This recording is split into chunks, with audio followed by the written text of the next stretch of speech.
You're watching News 3 Now, live at 4, moving forward. Good afternoon, everyone. Welcome to Live at 4. Thanks for having us in.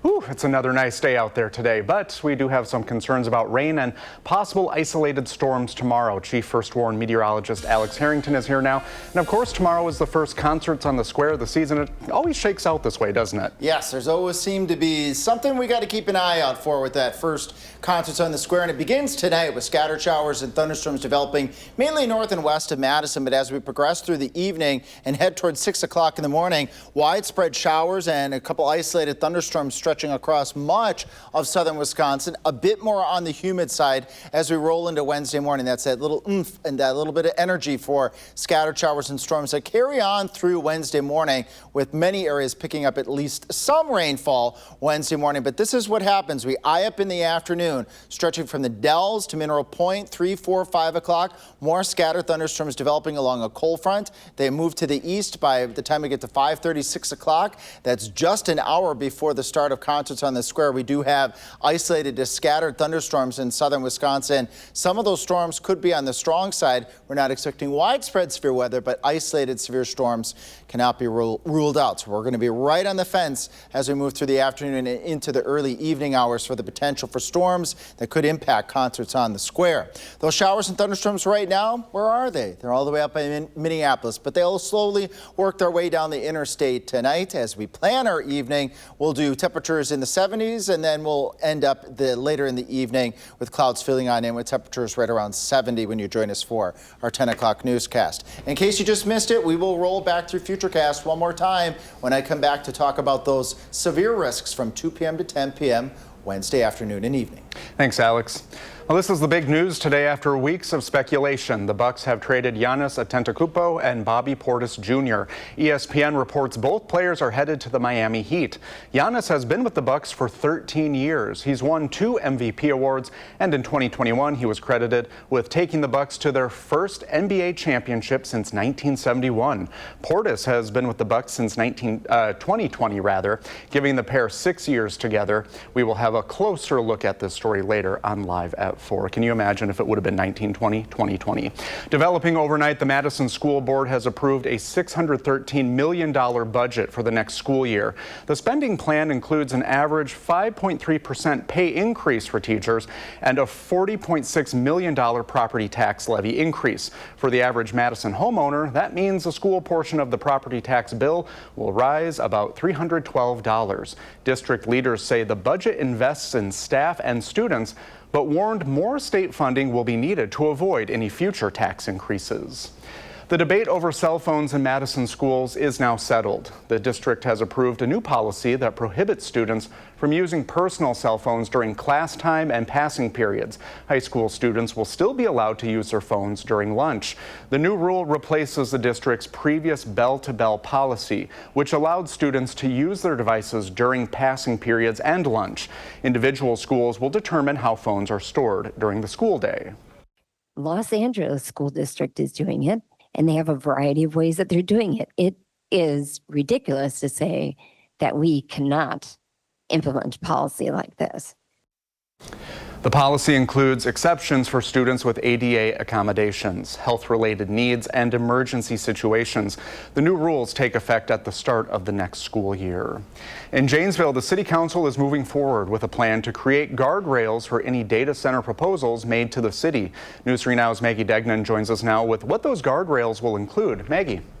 Brady, the council voted unanimously to pass what's called a companion ordinance. That means the council will work to conduct research on the impacts of a potential data center on the city. I spoke with the city's Chamber of Commerce about what some of that research would look into specifically. Important topics such as water consumption, power, emissions, sound. But the council also decided last night not to pause conversations with data center developers until after those guardrails are in place. Later on News 3 Now at 6, I'll show you the arguments for and against that idea and how it ultimately failed. Brady? Thanks, Maggie. See you then.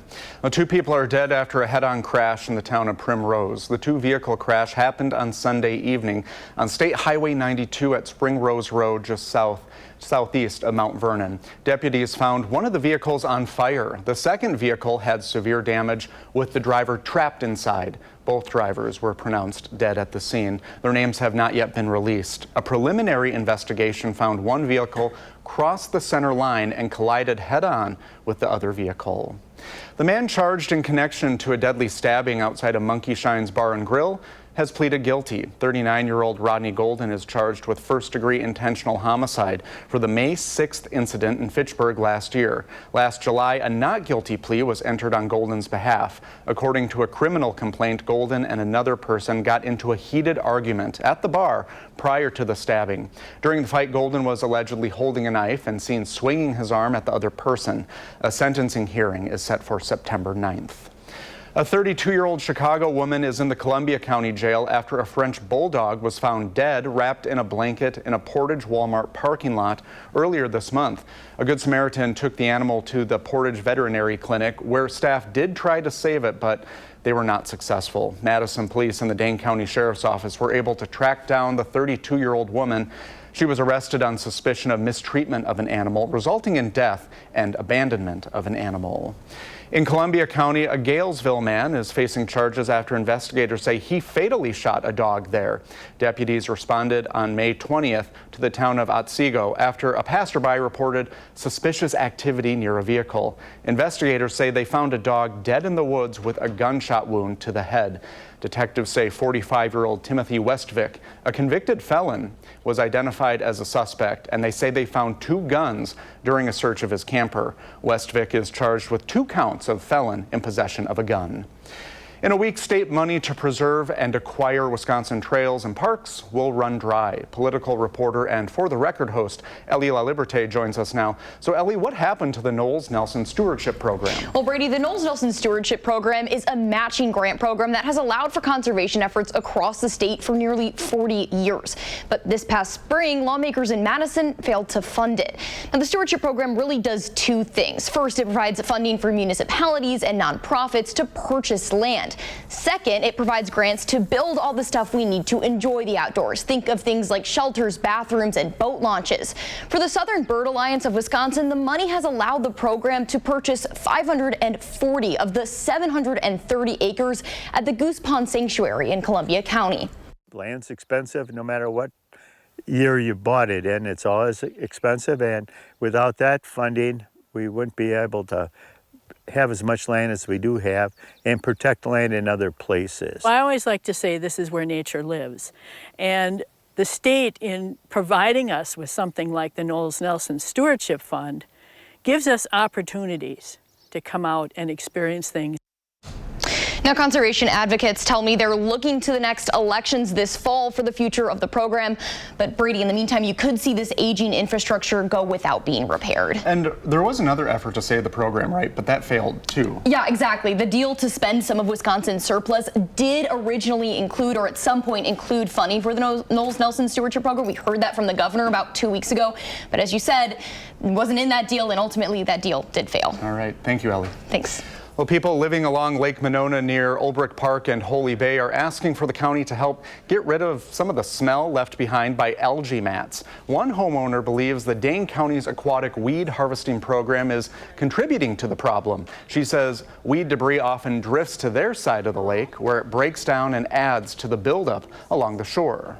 We want everybody to enjoy the lake, but we don't feel like we shouldn't be able to enjoy the lake. I mean, we love the lake, and we would like everyone to enjoy it, but you can see that what's happening with this weed cutting program, you know, again, we're not opposed to the weed cutting program. We just think that we should get some help in removing this 20% that ends up on our backyard. We think we deserve to have some help in cleaning this up. Thompson and her neighbors say they haven't seen any significant action to address the growing algae problem. Next on Live at 4, home prices are continuing to rise in Wisconsin while the number of sales is going down. We're looking at those numbers, and it's the end of an era for the Bucks as Giannis goes to the Miami Heat. Sports director Andrew Banstra shows us how the Greek Freak's career helped bring the Bucks to their first championship win in 50 years. Then our consumer reporter Michelle Renee Quinn tells us about 2 major community plans the Madison City Council could vote on tonight. Plus, the nice weather had to run out sometime soon. Alex shows us when our luck runs out.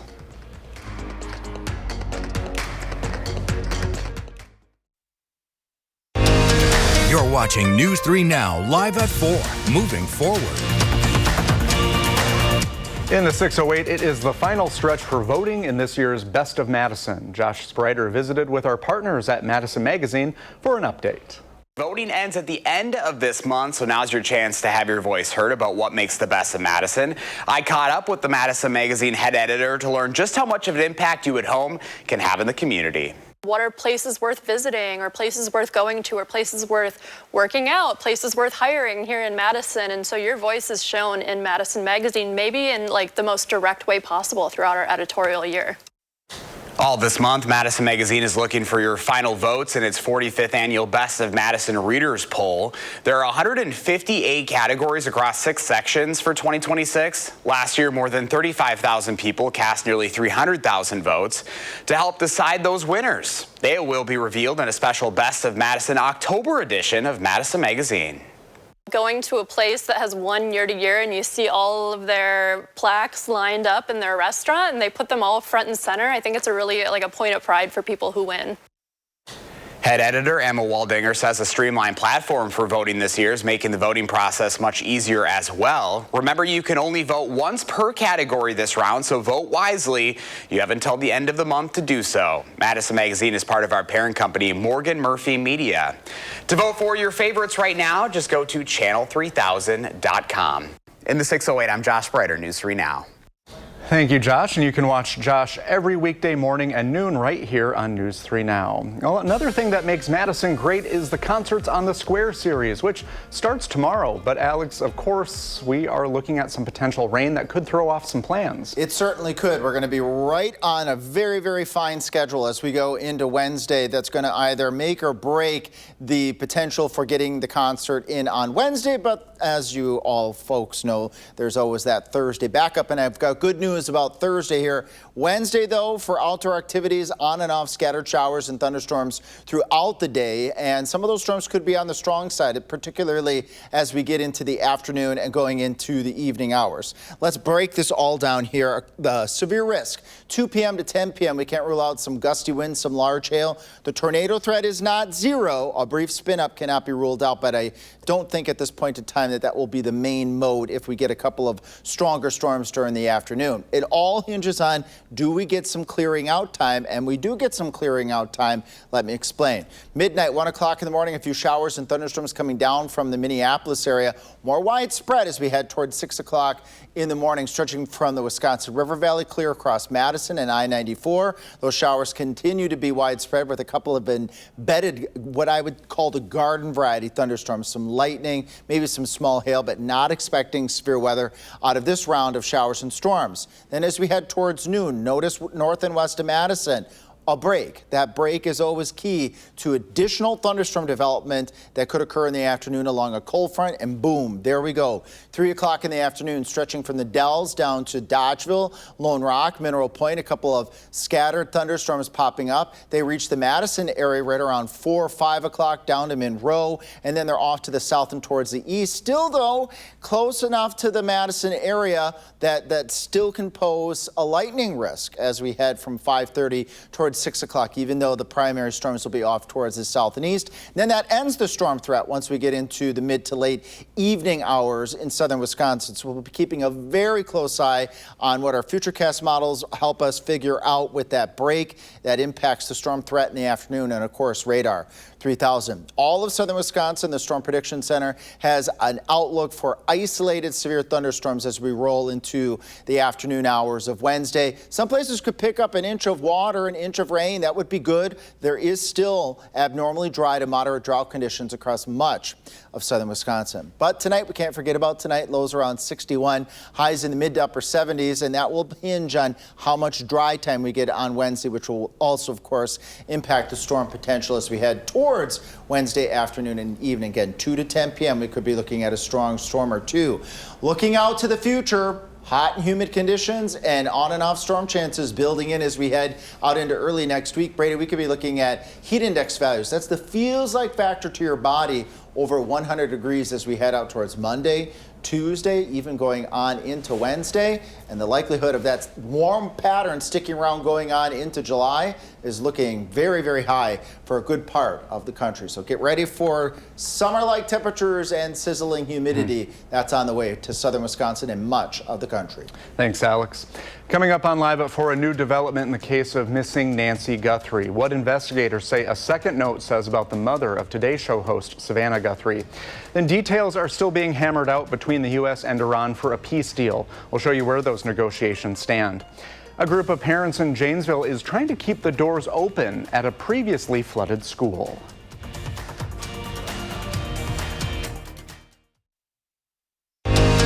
You're watching News 3 Now, live at 4, moving forward.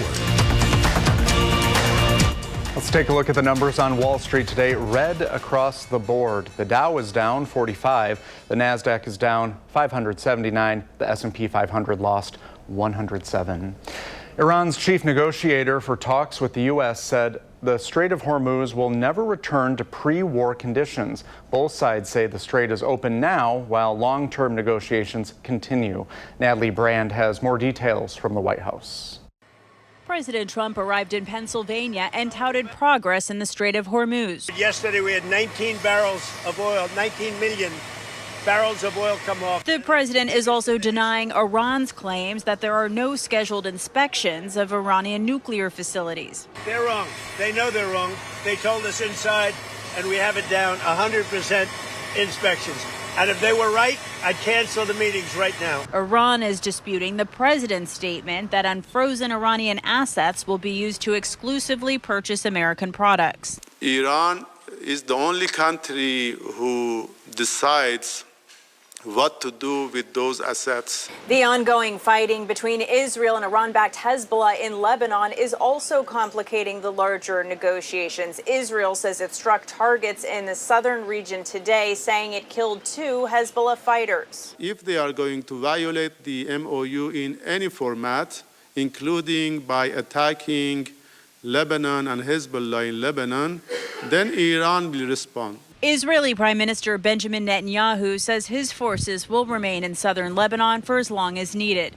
CBS News asked the president about that comment on Monday. Well, I'm not going to tell you what I'm going to do, but it gets solved. I'm a problem solver. I get problems solved real fast, including with Bibi. In video posted on social media, Netanyahu also said while he appreciates U.S. support, Israel needs to break free of its dependence on American weapons.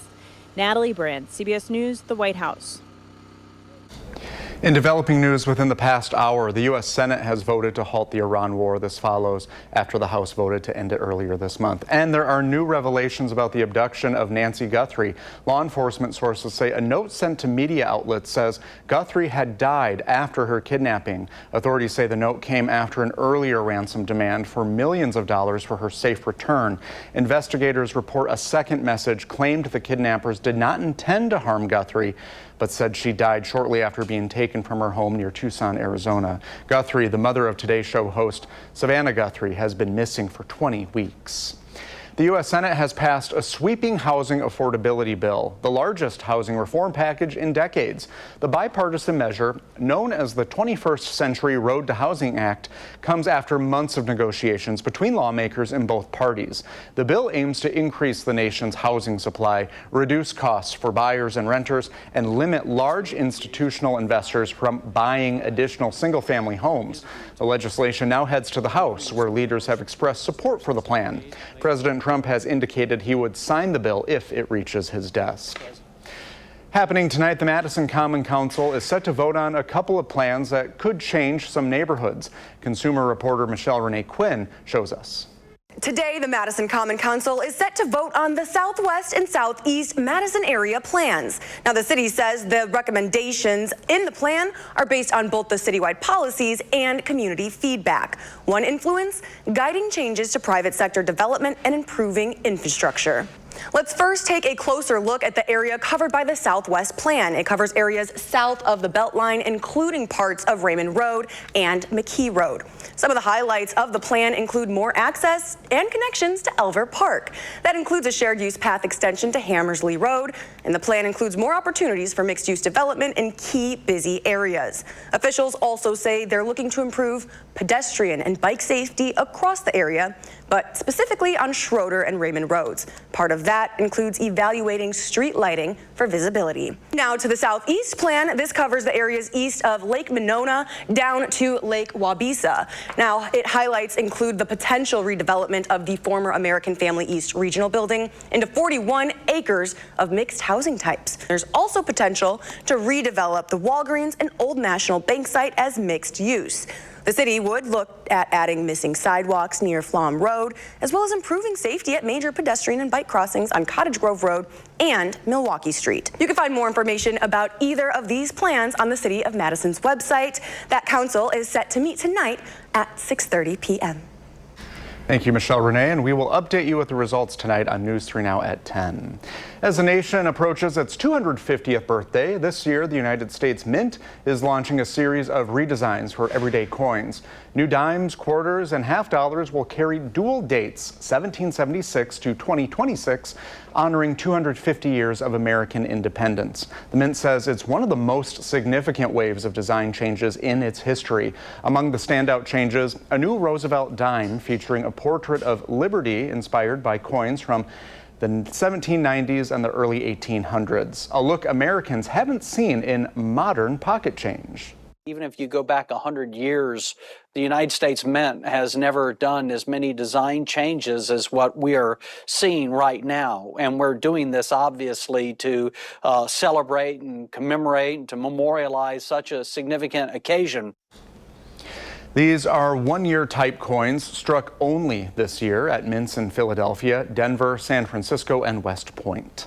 Coming up on Live at 4, the Madison School District is moving forward with a budget that could raise the average homeowner's taxes by several $100s. And the board is also going forward with a plan that changes cell phone policies in our schools, what that means for classes next year. In Janesville, a data center has not been approved, but that doesn't mean one couldn't go through before a moratorium is put in place, what we know from last night's meeting. And Alex tells us about the chances of rain over the next few days.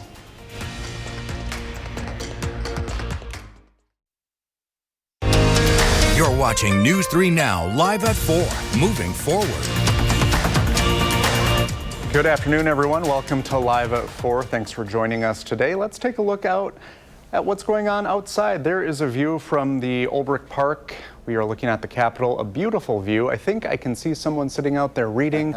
Oh, I'm jealous of that. It's a nice day to be doing that. But our weather words, dodging shower storm chances. If we could take today's weather, bottle it up for tomorrow, I think a lot of people going to concerts on the square would be happy about that. Right, and the decisions that have to be made too make it a lot easier. However, I can just add here too, while we will be dodging showers and storms as we roll through tonight going on into Wednesday, Thursday looking mighty fine, and I believe that's the backup date for concerts on the square. So there are options. How about that, Brady? There are options. That's always a good thing. Showers and a couple thunderstorms as we roll through tonight, especially for Madison areas to the north. Once we get towards 6 o'clock in the morning, those showers and storms will become more widespread from the Wisconsin, River Valley, Madison, and areas to the south. Then we get that break. Look to the north and west of Madison right around noon. You get that break, the heat and humidity can prime back up again, and then boom, there we go. 3 o'clock in the afternoon, stretching from the Dells down to Dodgeville, down to Mineral Point. A couple of isolated to scattered thunderstorms. They roll into the Madison area 4 or 5 o'clock at night, and then they're still south and east of the area, but close enough where they still pose that potential for lightning.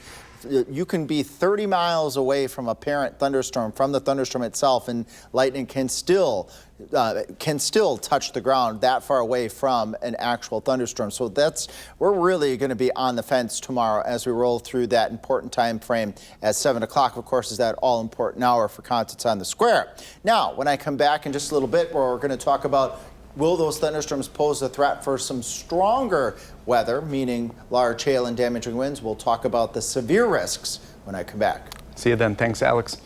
After a devastating flood in April, Janesville's Washington Elementary School was temporarily closed by the district through next year. But officials are now thinking about closing it permanently. And some people in the community are fighting back. Bella Farrick shows us. Bella? Brady, according to reports, $2.5 million are needed to repair the school from flooding damage. That is covered by the city's referendum, but the district might want to spend it somewhere else. Well, a new group is making sure that doesn't happen. Save Washington Elementary School is a cohort of students, staff, alumni, and community members who feel the school is, quote, too beautiful and necessary to close down. It served as a hub for education and friendship since 1939, but the doors to those memories could be forever closing as early as August. Local business owner Michelle Gazzardo says that decision impacts everyone, not just current and former Patriots.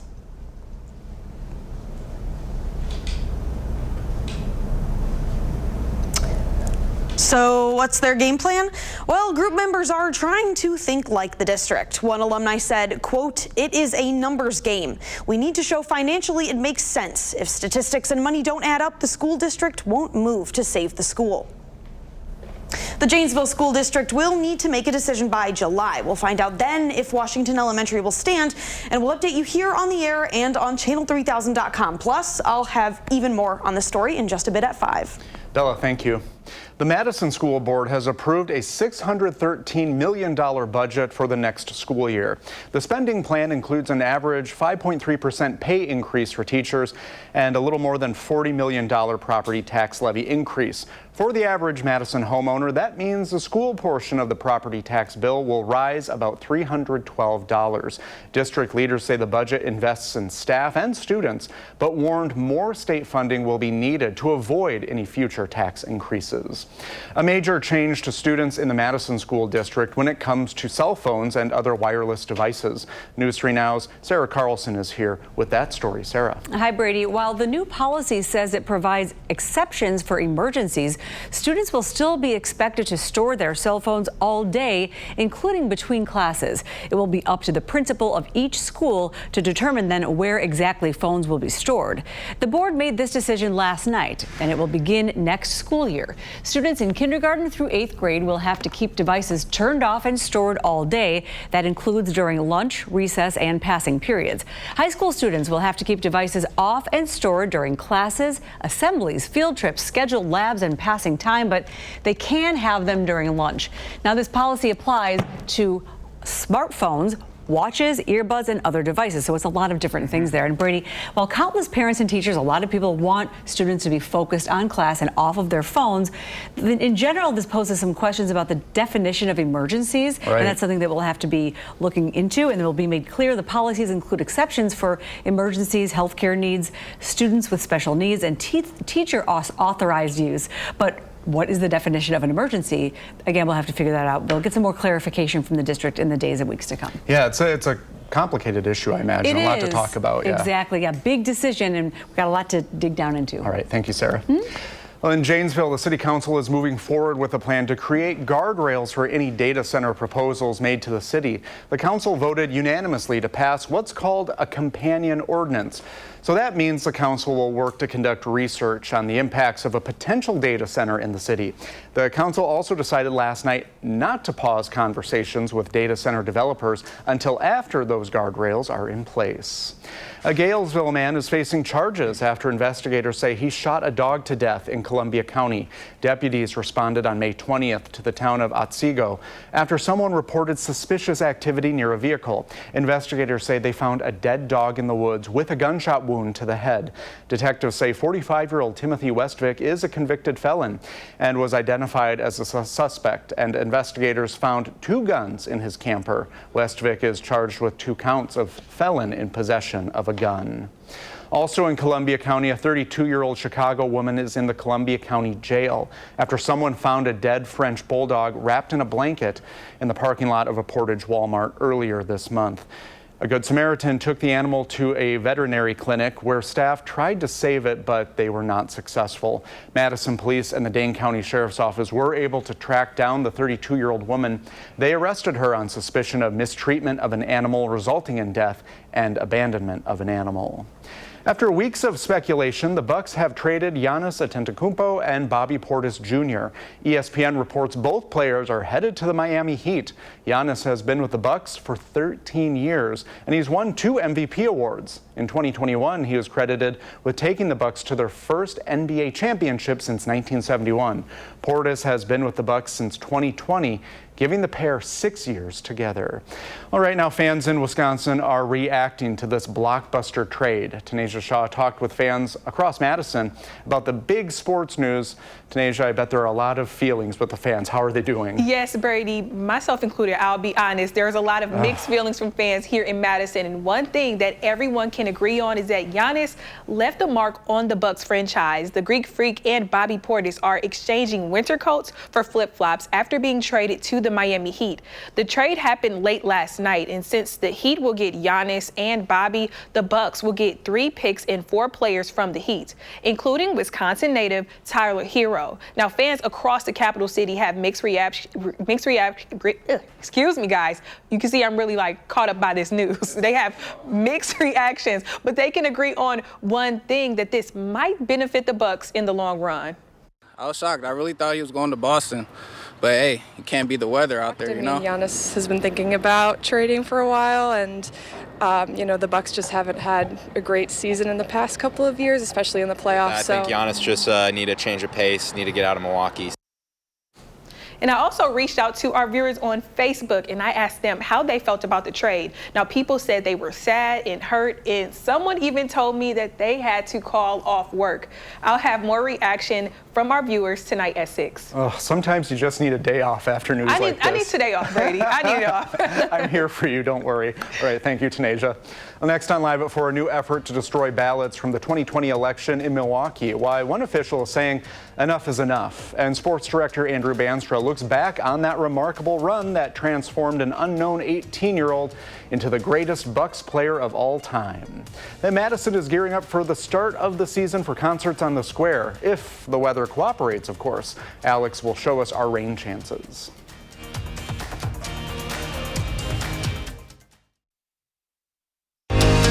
You're watching News 3 Now, live at 4, moving forward. Well, you kind of knew this day was coming, but it doesn't make the pill of losing a homegrown superstar like Giannis Antetokounmpo any easier to swallow. The Greek Freak is headed to the Miami Heat, but first let's take the time to remember how unthinkable these last 13 years have been. The Milwaukee Bucks select Giannis Antetokounmpo. Everything is like slow motion. Walking down the stairs and I'm like, that's the moment my life changed. Bucks fans didn't know it yet, but this was also the moment that their middling franchise would begin to climb the mountain. A scrawny 18-year-old that no one had ever heard of came in with championship aspirations, even when nobody believed. I can tell it means something to you. I mean, all of a sudden your eyes light up. Yeah, it means I want the MVP. I want the MVP, yeah.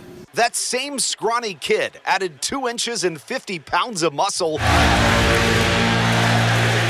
and evolved into the man you know today as the Greek Freak, quickly becoming one of the best and most unique players in the world. And in the 2018 and 2019 seasons, he made more than good on his goals, winning back-to-back Most Valuable Player awards in the NBA. When I was 18 years old back in Greece, they allowed me to lead this team and trust me. And I want to thank the city of Milwaukee. I want to thank my country, Greece and Nigeria, for always supporting me. Then came his next lofty dream, doing what hadn't happened since Kareem. Giannis vowed to bring the Bucks their first championship in 50 years. And in 2021, he did. It's over. The Bucks have done it. The long wait has ended. After a half-century, the Milwaukee Bucks are NBA champions once again. I trusted this team. I wanted to do it here in the city. I wanted to do it with these guys. So I'm happy. I'm happy that we were able to get it done. As his run with the Deer ends, it's not just one of the best stories in Bucks history, but one of the best in sports. The kid that no one believed in put his trust in the one city that would, and repaid Wisconsin with a title. The most points, rebounds, assists, and blocks in franchise history. and the best stretch of Bucks basketball that no one saw coming. 10 All-Star games, 2 MVPs, 1 Finals MVP, 1 Defensive Player of the Year award, 9 All-NBA teams, and a spot on the NBA's 75th anniversary team, not to mention an NBA championship. After 13 seasons and more speculation than imaginable, this time it's real. The Milwaukee Bucks have traded Giannis Antetokounmpo. 2021 NBA champions, your Milwaukee Bucks.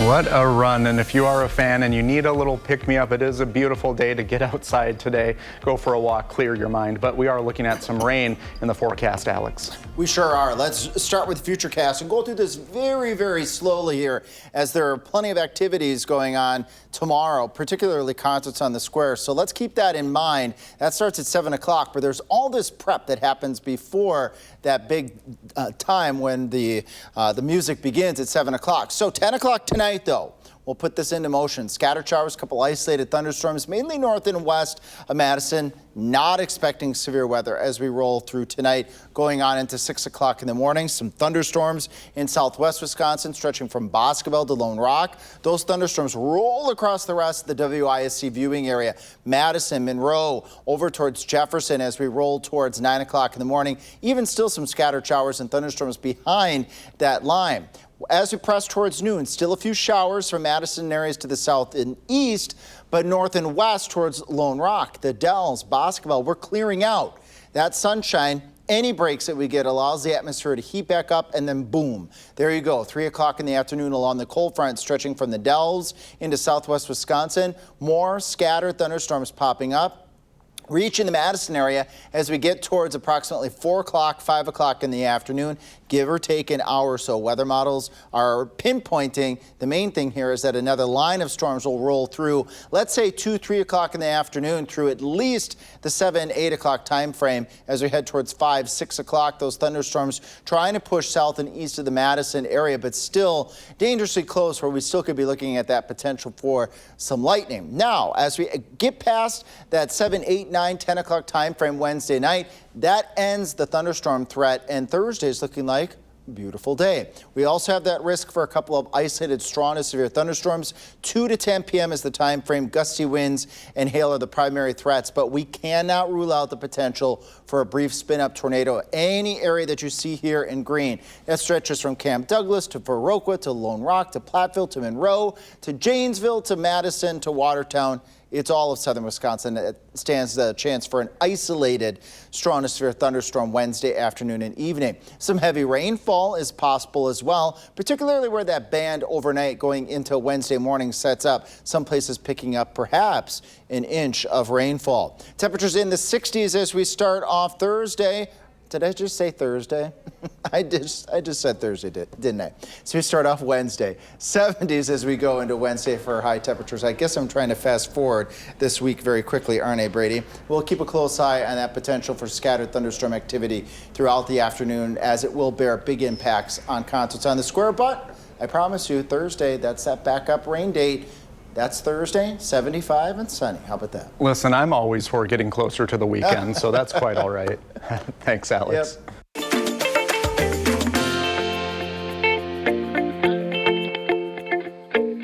Isn't that a fun little song?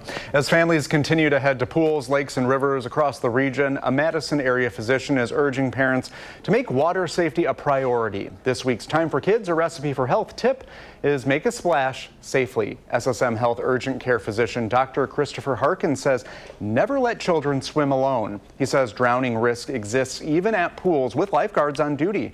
Dr. Harkins says muscle cramps can strike without warning, leaving even the strongest swimmers unable to stay afloat. He says the buddy system is a must in the water. What happens if a child or somebody gets a cramp and all of a sudden they feel like they can't move and it's hard to keep their head over the water? This is really important. The buddy system matters. You need a buddy when you are swimming. It's just so important. According to the CDC, drowning is the leading cause of death for U.S. children ages 1 through 4, and the second leading cause of unintentional injury death for children ages 5 through 14. There is still more to come today at 4. We are covering the top stories of the day, including the big news about Giannis in the afternoon sprint. It's 4:53, time for the afternoon sprint, in which we are bringing you the top stories of the day to start your evening. After weeks of speculation, the Bucks have traded Giannis and Bobby Portis Jr. ESPN reports both players are headed to the Miami Heat. Giannis has been with the Bucks for 13 years, and he's won 2 MVP awards. In 2021, he was credited with taking the Bucks to their first NBA championship since 1971. The debate over cell phones in the Madison schools is now settled. The district has approved a new policy that prohibits students from using personal cell phones during class time and passing periods. The policy includes exceptions for students with ADA accommodations, health-related needs, and emergency situations. The new rules take effect at the start of the next school year. Wisconsin home prices are still on the rise, even as fewer people are buying. The statewide median home price climbed nearly 7% to $352,000, while sales dropped almost 3% over the past year. Now, the silver lining for sellers, though, homes are moving faster, down to about 58 days on the market. The chair of the Wisconsin Elections Commission is calling on Attorney General Josh Kaul to push for the destruction of more than 265,000 absentee ballots from Milwaukee's 2020 election. Republican Don Millis says the ballots, which show how people voted, should be destroyed to protect voter privacy after the FBI interviewed city officials. I'm tracking a beautiful night tonight with the increase of cloud cover. Temperatures will be warmer tonight with showers and thunderstorms developing after midnight. Then as we head into Wednesday, scattered thunderstorms really throughout much of the day. At 5, we'll use Futurecast to show you when you can expect them in your town. Thanks, Alex. Stick with us. Eric and Sarah have your latest headlines for News 3 Now at 5 coming up. As always, thank you for spending this time with us here on Live at 4. We'll see you back here tomorrow. You can always find us streaming 24/7 on Channel 3000+. News 3 Now at 5 starts right now.